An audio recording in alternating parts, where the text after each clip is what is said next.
السلام علیکم ورحمت الله وبرکاته. د لوی بخونکي سکتن تعالی په سپیڅل نامه د لوګر ملي رادیو قدرمن اوریدونکو ستړي مشئ، وخت مو په خیر.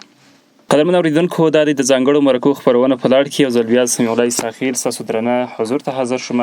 اوریدونکو، لکه څنګه چې تاسو ته پته ده، په لوګر ولایت کې د لوګر ترافیکو مدیریت یعنی د عبور او مرور شرطي له لوري یو شمېر رشقې نیول سوي دي.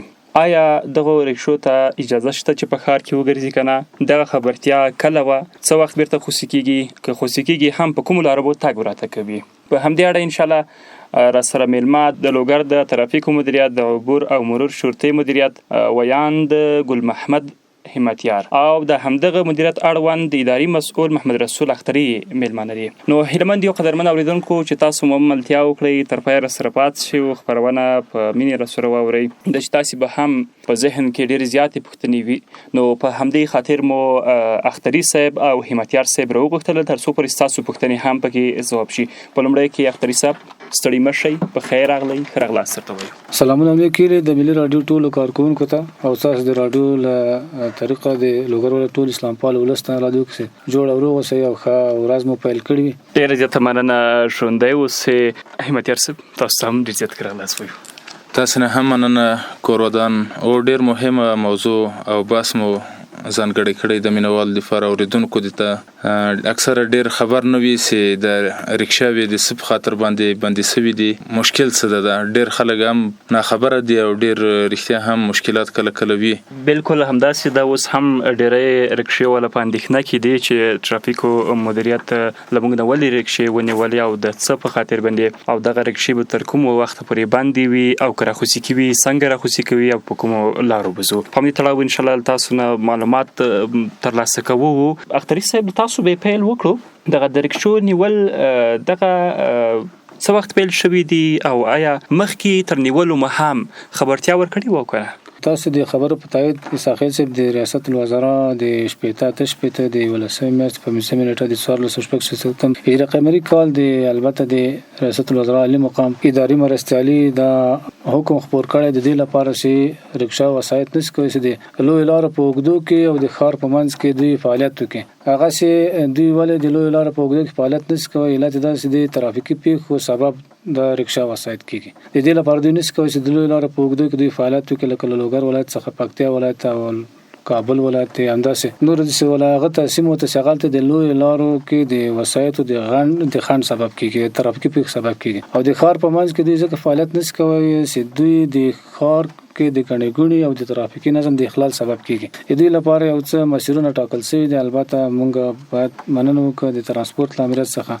ترانسپورت امنیت هم په دې کې کوشش کوي البته چې دوی ته هغه ورکړي، سټیکر ورته توزیع کړي دي، سټیکر ورته ویشلي دي چې دوی باید په مشخصه په ځانګړي مسیر باندې دوی تګ راتګ وکړي. نو د دې لپاره دوی نشي کولی د ښار په منځ کې د لوی لارو په اوږدو کې دوی تګ راتګ وکړي. تاسو ویل چې د ریاست الوزرا عالی مقام د حکم په اساس باندې دغه رکشې په ښار کې بندي شوي دي او نه باید تګ وراتګ وکړي. نن څخه څومره ورځې مخکې دغه بندي شوي؟ تقریبا د دې خبرتیا څو ځله شوې ده. په تیر کال کې هم موږ خبرتیا خپاره کړې ده، عامه پوهاوی هم دوی ته ورسولې ده. البته د رکشې متصرفینو ته، مالکینو ته دوی ته څاغه ورکړې ده، خبرتیا هم ورسېدلې، مګر دوی څه غفلت په دې کې وکړه. نو موږ بیا په بار دوی ته وایو چې دوی باید د ښار په منځ کې فعالیت ونه کړي، یا هم د دې برعکس د لوی لارو په اوږدو کې چې خدای موږ دوی ته هم زیان پېښ نه شي، دوی له وجې بل څه زیان پېښ نه شي. په ښار کې دوی ځکه فعالیت نشي کولی چې د ګڼې ګوڼې سبب کېږي. بالکل. تاسو ویل چې د ترانسپورت امنیت مسؤلینو هم په دې برخه کې له موږ سره همکاري کړې ده، هغه مسیرونه یې ټاکلي دي.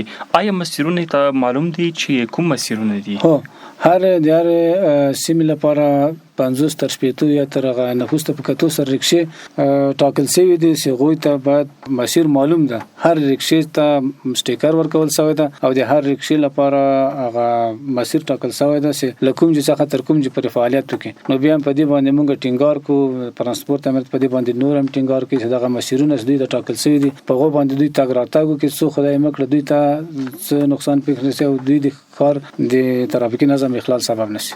کومې سیمې چې اړتیا وي، مثلا بابوس که ووایو، بابوس په لاره به تګ راتګ کوي، تر کوم ځای به راځي دوی؟ هغوی مثلا د ښار شروع هغه معلوم ده. ترانسپورت امنیت ته چې د ښار ګڼه ګوڼه له څه کوم ځای شروع کېږي، له هغه مبدا به یې هم هغومره ختم به یا شروع به لغجی تر غجی پورې مثلا پایل به لونی څخه مثال مې درته ته ختم به تر بابوس پورې نو هغه به کوئی د سیوجای ورته ځانګړی کې سیال ته د ګڼګونې سبب نه کیږي ترافیکي نظم د اخلال سبب نه کیږي دا سیوسیمه ورته ټاکي یا ورته ټاکل شوی په سټیکر کې دغه باید د دې برعکس خلاف عملونه کوي ترافیکو مدیریت یا د شرطې عبور مرور مدیریت خپل عملیات پیل کړي دي لکه شو اړوند دغه عملیات د ښار په کوم سیمو کې تر ډیره جریان لري آیا اطرافو سیمو کې هم رکشې نیسي او کنه ښار کې نیسي نه یوازې مونږ د غریکشو په هغه وړاندې مونږ هغه کو چک پوینټونه جوړو یا هغه درو سیغوي خلاف عمل کې لکه اوس خلاف د لوی لار په وګدو کې ده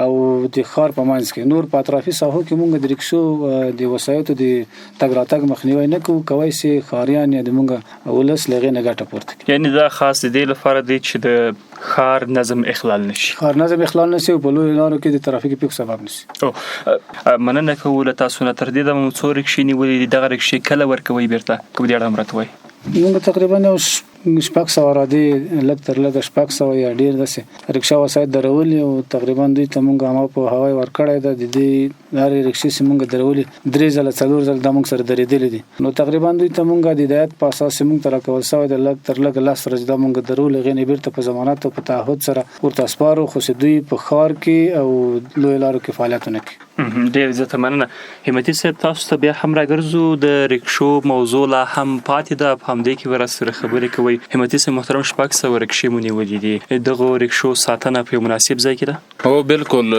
یو څه مو د تر مرور شرطي مدیریت کې موږ هم جای په جای کړی دی او څه مو د قومندان امنیه لوګر ولایت د پارکینګ کې انتقال کړی دی نو جای خو محفوظ ده سره عمل ته فعلا فرق دی رازو نور برخو ته هم رازو سټیکر موټر هم لا هم په عالم ښار کې ګرځي شته دي او چاپلاس پاکستان موټر هم پیدا کیږي په دې اړه تاسو عملیات څنګه دي شته دي هو بالکل د هغو موټرونو د فاره سټیکر لري تقریبا 3 کاله د غوي فرسوي دي سټیکر په لیټ کړي نه وي په لیټو جوایسر نه وي اخیستي د هغوی د فاره موږ روزمره چک پوینټونه لرو هغه وسایت ک د هر ولایت وي سټیکر لري په لیټ او جوایسر نه وي اخیستي نو موږ په چک پوینټ کې درول کیږي بیا د قومندانۍ پارکینګ ته انتقال کیږي لغه فورسي د خپل په لیټ او جوایسر واخلي او هغه موټرونه ک په لیټ اخیستي وي درې کلنه موده فایت رسیدلې وي د جوایسر د تمدید لپاره هغه موږ نیسو په چک پوینټونو کې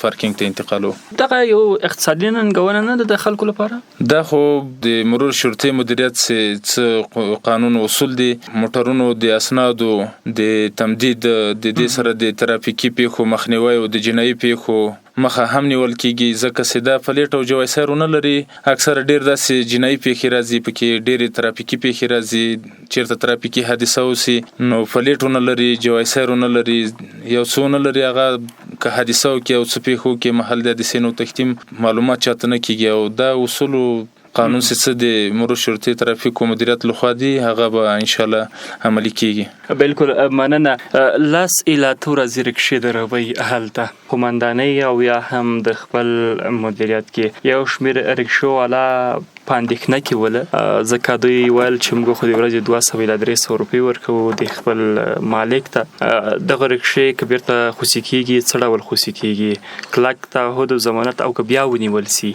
بیا به سره ول چلند سره کوي دوی خو موږ څو زله داسې خبرتیا ورکړې ده او اکثر ته ډیرو ته لکه اختری صاحب څنګه ویلې مسیرونه ورته د ترانسپورت امریت سره دوی ته مشخص شوی دی په هغه مسیرونو دوی نه زی لکه د رخ مارکیټ کولنګار یا بابوس یا ونی یا داسې فلی علم اسارک فتخویشانه داسې هر مسیر نو دوی خپل مسیرونه پریخي وی کله کله ټول د خار منځ را کوسي نو فعلا تاسو ته به احترام معلومه ده چې د خار سرک خرابه ده ازدحام زیات ده ټول د چوکونو تر کوسيږي نو دوی تم بار توصيه کړې ده چې خپل مسیرو باندې زی سیمونګ راسو بس دوی خپل مسیرونه لکه ډیر تعقیب کوي او کنه بیا هم خپل مسیر نه تعقیبوي. نو موږ اخرې د ازدحام له وجې نه چې ډېر عوام د مسافرو ته ډېر ستونزه جوړه کړې وه، لاره به بنده وه. موږ یې اوس ښار کې نه پرېږدو، نو ټول یې نیولې دي. څه دي موږ مدیریت کې دي او څه بره قومنداني کې هم درولې دي. لوګر کې څومره رکشې دي اټکلن د 1.5 نه زیاتې دي، تقریبا 1400 ته به تعداد رسېدلی وي. سټیکر به څومره دي؟ ډېرې پکې سټیکر دي چې ترافیکو د مرور شرطي مدیریت سره موږ سره هم صف دي، او څه د حوزې سره او څه د ترانسپورت د امریت سره صف دي. نو کوم مسیرونه هم ورته ټاکلي دي، په هغو باندې دوی تګ راتګ نه کوي. ډېری داسې وي چې لاره بندوي او ازدحام جوړوي. نو د له خاطره دوی به په ضمانت دا ځلې که خوش هم سي داسې ضمانت ترې نه غواړو چې یو قطعه کس به وي، تذکرې کاپي به وي، د دکان جواز به وي، او د جواز وخت به هم تیر نه وي، د جواز مالک به هم وي. چې د دې کس زه ضمانت کوم د دې ډریور احمد ولد محمود یا فلانکی داسې سیدی به په آینده کې په ښار کې نه ګرځېږي، خپل مسیر نه به په بل مسیر هم نه ځي. نو بیا به یې ورته خوسي کوو. که چېرته بیا ګیر سي بیا به یې د قید موده زیاته وي د رکشې. 1.5 یا 1400 رکشې په لوګر کې آیا زیاتې نه دي؟ خو دغه تعداد ته موږ ګورو چې هم زیات دي او هم دوی ازدحام زیات جوړ کړي وي. نو ټول ښار ته راکوزیږي، خپل مسیرونه نه یې تعقیب کړي. لکه اطرافي ساحو ته موږ کومې رکشې سي ورکړي، لکه ونیسیدانو، د مغلانو، دوشنبې ساحه، د خپل مسیرونو د سیار یو ساحې نه دوی تر کړي دي، پریښي دي. نو ښار کې ټول ازدحام جوړ وي. که چېرته کوم رکشه سټیکر ولري هغه هم تاسو نیسئ که چېرته په ښار کې وګرځي؟ چې مسیر معلوم نه وي، چې پلیټ هم ولري، موږ یې نیسو. او له هغه پورې چې خپل مسیر معلوم نه کړي، په خپل مسیر ولاړ نه سي، نه یې پرېږدو. راګرځو پلیټ موضوع ته د رکشو پلیټ موضوع کوم ځای ته رسېدلې ده؟ ورکوئ که نه ورکوئ؟ یاره تر اوسه خو پلان نه لرو چې ورته پلیټ ورکو، خو هغه کوم قانون اصول چې دي یا سټیکرو باندې ګرځي، هماغه پلان باندې به فعلا کار روان وي. څومره ستونزې رامنځته کړې وه ټرافیکي برخه کې؟ څومره ټرافیکي پیښې ورسره رامنځته کېدلې دغو رکشو په ګڼې ګوڼې یا زیاتوالي سره ښار؟ ستونزه خو یې ډېره زیاته دا وله، ډېرې داسې بې تجربه ډریوران دي چې عمرونه یې د هغه 18 کلو 19 کلو نه کم دي، لیسنس نه لري، په اصول نه مراته وي، نه په اصولو پوهېږي. نو د دې ګرفتاري سره د رکشو د روزمره موږ د فعلا چیک پوینټونه دوام لري، د دې سره ترافیکي پیښې هم کمې سوي دي او بل ازدحام هم په ښار کې کم سوی ده. تاسو ویل چې د 18 کلو څخه کم عمر والا لا هم رکشې چلوي. څه وخت دمخه د لوګر ټرافیکو مدیریت یا شرطي او مرور شرطي مدیریت عملیات پیل کړي وو، د عمر څخه کم کس به نه پرېښود چې ډریوري وکړي. لا هم دا کسان شته دي؟ تاسو په نیولو کې څومره جدي؟ هو موږ روزمره د چیک پوینټونه سي دوام روزمره لري. د کم عمره ماشومانو لیسنس یا ډریوري نه مخه نیسو، لکه د رکشې وي یا د ډریوري وي یا هغه وسایط چې موټرسایکل وي لکه زرنجونه داري، او موږ تعقیبوو او د موږ د نظارت لاندې دي. کم عمره ماشومان نه پرېږدو چې ډریوري وکړي. ډېره زیاته مننه. بیا هم راګرځو اختري صاحب محترم ته. اختري صاحب محترم، دا د 1405 هجري لمریز کال پیل شوی دی، په دې کې مو څومره فعالیت کړی دی او زیات فعالیت مو په کومه برخه کې دی؟ که په دې اړه راته وایي. مننه ساحل صاحب. موږ تقریبا په د نوي کال کې 800 ټوکه د ډریوري جواز یا لیسنسونه ته ویشل دي. البته مداومینو ته یې د شرایط وړ کسانو ته چې هغوی موږ ته مراجعه کړې ده، کورس یې ویلې، له کورس نه یې پس هغه عملي او نظري ازموینه په بریالیتوب سره پای ته رسولې. د صحت عامې په مشورې او په هغه سره چې هغوی ته موږ د روغتیايي او فورم لرو، د هغوی د نظر د تایید سره سم چې هغه په عقلي او رواني هغه برابر موږ هغوی ته لیسنسونه ورکړي دي. عملاً اوس هم د موږ په ولسوالۍ کې کورسونه روان دي د عامه پوهاوي د ډریوري د جواز یا د لیسنس پوهاوي لپاره. سیالته کورسونه پوره سي. موږ تقریبا په دغه سګنی کال کې ما د 700 ټوکه لیسنسونه موږ ویشل دي. او اوس هم عملاً د موږ یو کورس د خروال ولسوالۍ په امنیه قومندانۍ کې روان دي. تقریبا 240 نفر لږ تر لږه په کې ګډون کړی، ملکی وګړي پکې ستا او د اداراتو مسؤلین او کسان هم پکې سیالته پروسه یا غلړی پای ته رسیږي. بیا به ان شاء الله عملی او نظری ازموینې تر اخیستل کېږي. بیا باندې د عامه روغتیا ریاست د تایید سره سم هغوی ته موږ جوازونه ورکو. د اسنادو یا لیسنس ورکړه مو څومره شفافه ده؟ که په دې اړه هم راته ووایاست. تاسې څه خو به نه وي پکې چې درس کې څوک حاضر نشي یا هم امتحان دغسې نه انشاءالله داسې یو څه نشته. البته مونږ ما څنګه تاسو ته چې د شرایط وړ کسانو ته د شرایط وړ کسان به زه تاسو ته درو پیژنم چې هغه څوک دي. د شرایط وړ کسان هغه دي چې هغه باید عمر تر 13 کلونو کم نه وي، تر 15 کلونو ډیر نه وي، بل روغتیايي حالت یې سم وي، بل له دې سره د مخدرات مواد باندې روږدی نه. نو دا دومره شفافه ده چې حتی مونږ خپل مسؤلین خپل کارکونکي هم کاغه ونه لري، جواز نه لري، هغه مکلف د سراسس د مداومینو په ټولګي کې کینی او هغه کومه لړۍ چې د درسو د یا د زده کړې دغه په بریالیتوب سره پای ته ورسي په مسلسل شکل حاضري ورکړي. کله چې حاضري پوره سوه نو د مونږ دغه لړۍ چې تاسو یادونه وکړه دا انشاءالله شفافه ده او د شرایط وړ کسانو ته مونږ لایسنسونه ورکو او موجودیت یو شخص شرط په ټولګي کې باید هلته شتون ولري.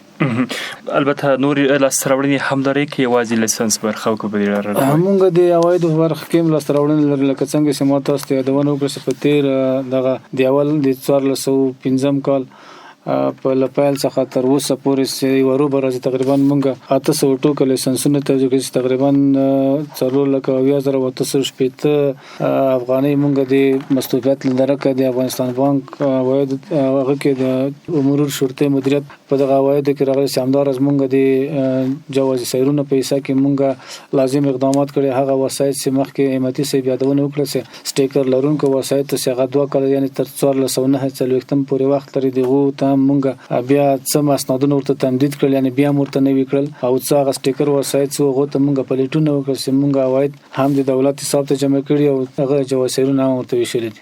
ډېر زیات مننه همتي صاحب. بیا هم تاسو ته راګرځو. همتي صاحب محترم، ولسوالۍ کې کراتوای الته ترافیکي خدمات څومره ښه روان دي؟ د موږ خو د محمد اغې ولسوالۍ سه ډېره پرنفوسه ولسوالي هم ده او د څو ولایتونو مسیر فرده. نو د موږ پرسونل هلتم د امریت د عبور مرور شرطي هلته هم موجود ده. نو خدمات هر چیرته موږ ښه پوره صحیح دي. نو موږ تل مدیریت دا کوشش کړی ده چې هر ولسوالۍ ته تر خرواره پورې موږ د ترافیکي پیښو د مخنیوي په خاطر هغه د ترافیکي پیښو کچه بیخي صفر کو. نو موږ خپل کوشش ډیر زیات روان کړی ده. فعلا هلته خروار ولسوالۍ کې هم د لیسنس درسونه دوام لري. نو ټول ولسوالۍ کې هم داسې څو ځله درسونه دغه کړي دي ورته شروع کړي دي، پای ته رسېدلي. په آینده کې بیا هم پلان لرو. ورته موږ خپل هڅه کړې ده او په خپل هڅه کې لا روان یو چې تر څو لکه د ترافیکي لوحې دي د محمد اغې ولسوالۍ نه ونیسان تر تیرې کوتل اخري سره پورې دا مو هم لګولي دي. نو خپل فعالیتونه مو روان دي پکې. لوحو مو یادونه وکړه، څومره ګټورې تمام شوي دي او د څنګه ډریوران آیا ترافیکي اصولو سم مراعاتوي؟ او ډیر اکثره هغه ډریوران چې موږ سره د لیسنس درسونه ویلي دي یا لیسنس لري نو هغوی ته موږ ټول د لوحې درسونه ګولایانې هر څه ورښودلي دي. نو د دې سره د تیر کال په پرتله سږ کال د ترافیکي پیښو کچه ډیره راټیټه سوې ده، ځکه ډیر ډریوران احتیاط کوي، لوحې لګېدلي ورته. نو هغو باندې عمل کوي. انشاءالله خدای مهربانه ده چې دې نه پس به ترافیکي پیښې نورې هم کچې راټیټه سي. خدای دې وکړي. ډېر زیاته مننه. ژوندی اوسئ همتي صاحب محترم. راځو 15 کلن سټیکر او اسنادو موټرو ته. په دې اړه به هم راته وایي چې 15 کلنو موټرو وخت پای ته رسېدلی دی او کله هم شته دی؟ هو د هغوی وخت پای ته رسېدلی ده. نو آینده کې که څه پلان ورته وو نو د 1 کلي موټرو سره که چېرته ورته آینده کې سټیکر یې ورکول کې د پلیټ ورته ور به کړو او که نه فعلا 1 کلي کې حساب دی. ډېر زیاته مننه. یو څه چې لوګریان اندېښمن کړي وو په تېر کال کې د لوګر په کچه باندې تر ټولو زیات ترافیکي پیښې رامنځته شوې وې. تاسو څه کال ویل چې دغه ترافیکي پیښې لا هم راکمې شوي دي؟ هو ډېرې.